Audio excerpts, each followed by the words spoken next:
Welcome to the Ratcave. This is my microphone, pop filter, soundproof thingy, my Audio-Technica headphones. I'm using a napkin as a mouse pad, some JBLs. Those are actually home theater, so I don't know how I'm gonna incorporate that with music, but we'll see. And these dirty little speakers are the speakers I use to mix, record, mix, and master my songs. I got a kid's Yamaha right here.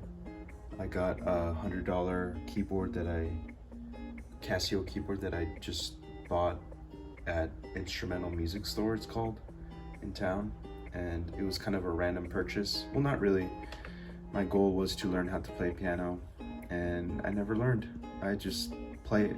I don't try to learn, I just play it.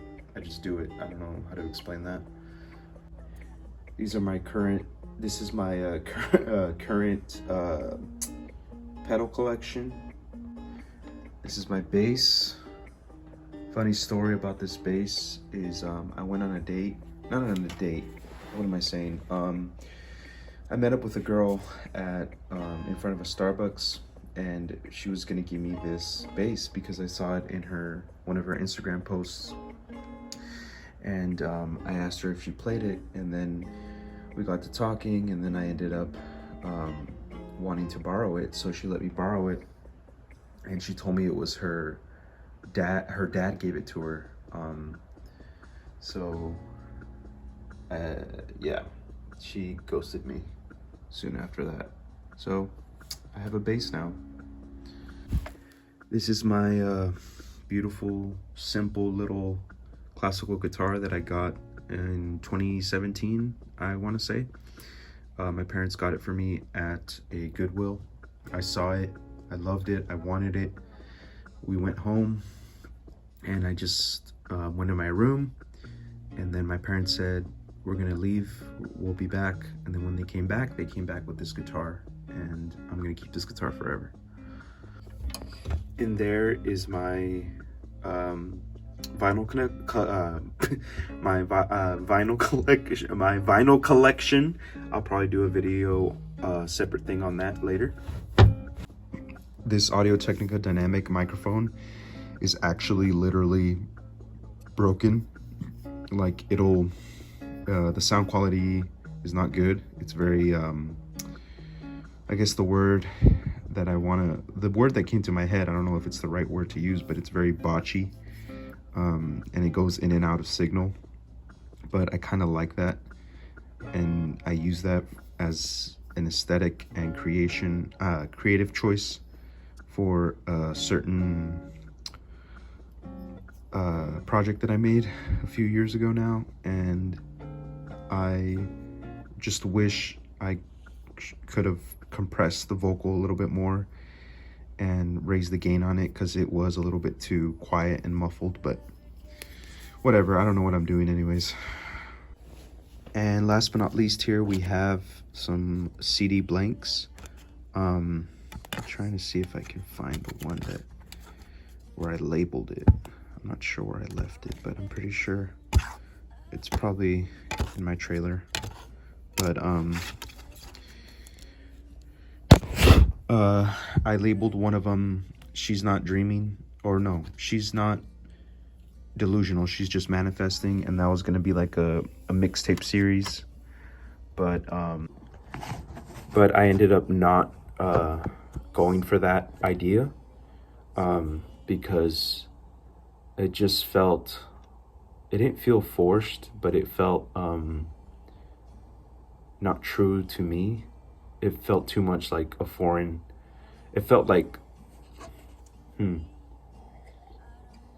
how do I put this? It felt like somebody else, like if I was working with somebody else on that project, I would let them have it. I would let them have those songs, and those, like, I made like a whole series of, I say a whole series, but it's literally just like 4 album cover arts for it. And each one was gonna have a cover of, like the first one, it was a cover of Megan Fox from Jennifer's Body, and then I was gonna name that mixtape Jennifer, My First Love, because it was a reference to my very first girlfriend in middle school. Her name was Jennifer. So it was gonna be like a series, and I was gonna pull from my real life and mix that with aesthetics of like vampires and girls and like, I don't know, like a fantasy world of like love or whatever. But it just, mixing those two elements didn't feel right to me. So yeah, was my video on my makeshift studio called the Ratcave. And hopefully one day I can upgrade, and then I will call it the Batcave, because it'll be way better and darker, and I will feel more like a superhero, like Batman, instead of a rat in a cave that's made up of scraps.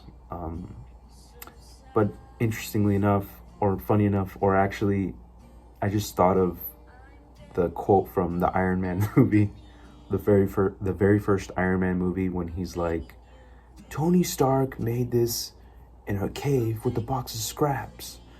And it's like, the guy's like, I'm sorry, I'm not Tony Stark. So it's like, it's not really about what you're using or what you have at your disposal, but it's more about how you use it and how your personality and your vibe, aesthetic, but more than that, the energy that you bring to a room, the style that you bring to a song, or the vision that you bring to a film, that all is the X factor and the important thing when creating art, I think, and that reflects in the art. And that's why that guy couldn't recreate the technology that Tony Stark made, even though he had like everything at his disposal. But yeah, I'm gonna keep working on music in the Ratcave, and I will probably not keep you updated. I'll probably just release it, maybe if I feel like it's good enough, which it probably is already. I can probably drop what I've made so far, but I feel like I can do better for sure. So I'm just gonna keep doing better, and I'm not gonna let anything stand in my way. So thank you for watching this video, and take care.